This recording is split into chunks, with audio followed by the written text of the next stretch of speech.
ನಮಸ್ಕಾರ ವೀಕ್ಷಕರೇ, news post ಸ್ಪೆಷಲ್ಗೆ ಸ್ವಾಗತ. ನಾನು ವಾಸುದೇವ್ ಮಾರ್ನಾಡ್.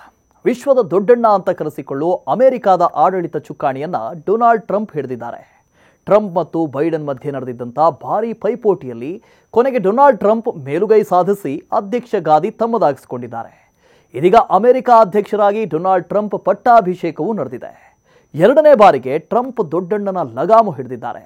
ಈ ಮಧ್ಯೆ ಅಮೆರಿಕ ಫಸ್ಟ್ ಅನ್ನೋ ಟ್ರಂಪ್ ಆಡಳಿತ ಜಿಯೋಪಾಲಿಟಿಕ್ಸ್ ಮೇಲೆ, ಅದರಲ್ಲೂ ಭಾರತದ ಮೇಲೆ ಹೇಗೆ ಪರಿಣಾಮ ಬೀರಬಲ್ಲದು ನೋಡೋಣ ಈ ವಿಡಿಯೋದಲ್ಲಿ. ಟ್ರಂಪ್ ಎರಡನೇ ಅವಧಿಗೆ ಅಧ್ಯಕ್ಷರಾಗಿ ಅಧಿಕಾರ ವಹಿಸಿಕೊಂಡ ಕೂಡಲೇ ಹಲವು ಮಹತ್ವದ ಆದೇಶಗಳಿಗೆ ಸಹಿ ಹಾಕಿದ್ದಾರೆ.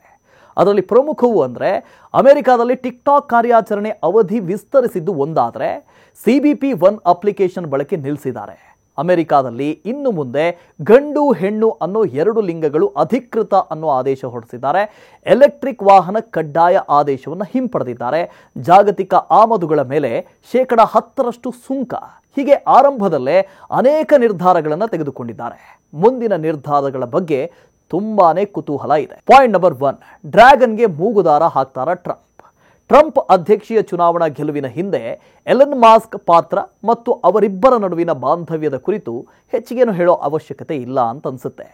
ಮಾಸ್ಕ್ ಒಡೆತನದ ಟೆಸ್ಲಾ ಕಾರುಗಳು ಅಮೆರಿಕದಲ್ಲಿ ಲಾಭದಾಯಕವಾಗಿ ಮಾರಾಟಗೊಳ್ಳಬೇಕು ಅಂದರೆ ಅದಕ್ಕಿಂತ ಕಡಿಮೆ ಬೆಲೆಗೆ ಸಿಗುವಂಥ ಚೀನಾದ ಕಾರುಗಳು ದೇಶದ ಒಳಕ್ಕೆ ಕಾಲಿಡದಂತೆ ತಡಿಬೇಕು.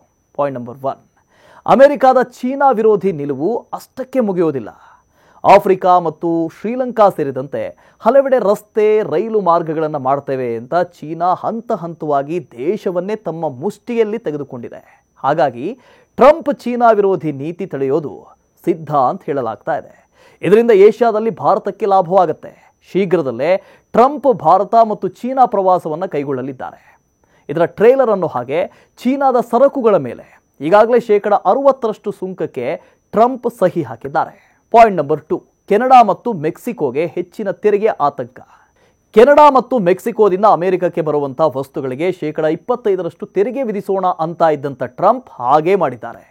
ಅಮೆರಿಕಕ್ಕೆ ಇವೆರಡೂ ದೇಶಗಳಿಂದ ಬರುವಂಥ ವಲಸಿಗರು ದೇಶದೊಳಕ್ಕೆ ಡ್ರಗ್ಸ್ ಸಾಗಿಸ್ತಾ ಇದ್ದಾರೆ ಅಂತ ಹೇಳಿದ್ದಾರೆ.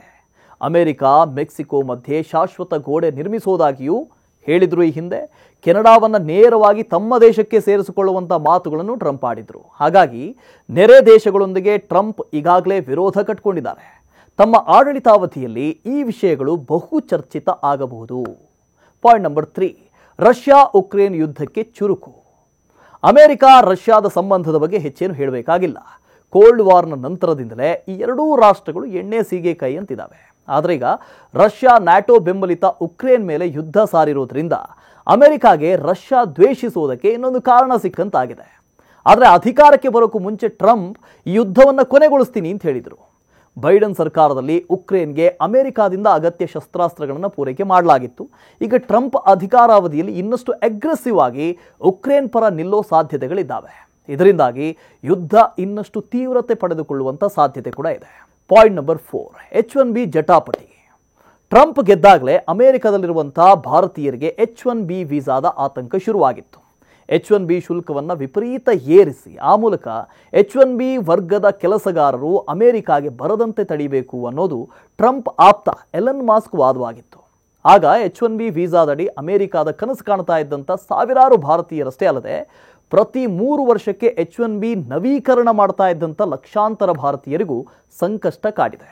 ಆದರೆ ಟ್ರಂಪ್ ನಿರ್ಮಿಸಿರುವಂಥ ಸಮಿತಿಯಲ್ಲಿ ಭಾರತೀಯ ಮೂಲದ ವಿವೇಕ್ ರಾಮಸ್ವಾಮಿಯೂ ಇರೋದ್ರಿಂದ ಟ್ರಂಪ್ ನಿರ್ಧಾರ ಏನಾಗಿರಲಿದೆ ಅನ್ನೋದು ಆತಂಕಕ್ಕೆ ಕಾರಣ ಆಗಿದೆ. ಹೀಗೆ ವಿಶ್ವದ ದೊಡ್ಡಣ್ಣನಿಗೆ ಹೊಸ ಸಾರಥಿಯ ಪಟ್ಟಾಭಿಷೇಕ ಆಗಿದ್ದು, ಟ್ರಂಪ್ ಈ 4 ವರ್ಷಗಳ ಆಡಳಿತದಲ್ಲಿ ಏನೆಲ್ಲ ಮಾಡ್ತಾರೆ ಅನ್ನೋದೇ ಈಗಿರುವಂಥ ಕುತೂಹಲ. ಇನ್ನಷ್ಟು ಇದೇ ಥರದಾದಂಥ ಮಾಹಿತಿಗಾಗಿ ಈ ಚಾನಲ್ನ ಸಬ್ಸ್ಕ್ರೈಬ್ ಮಾಡಿ. ಅನುಕ್ಷಣದ ಮಾಹಿತಿಗಾಗಿ ನೋಡ್ತಾ ಇರಿ ನ್ಯೂಸ್ ಫಸ್ಟ್, ನಿರ್ಭೀತಿಯಿಂದ ನಿಮ್ಮ ಪರವಾಗಿ.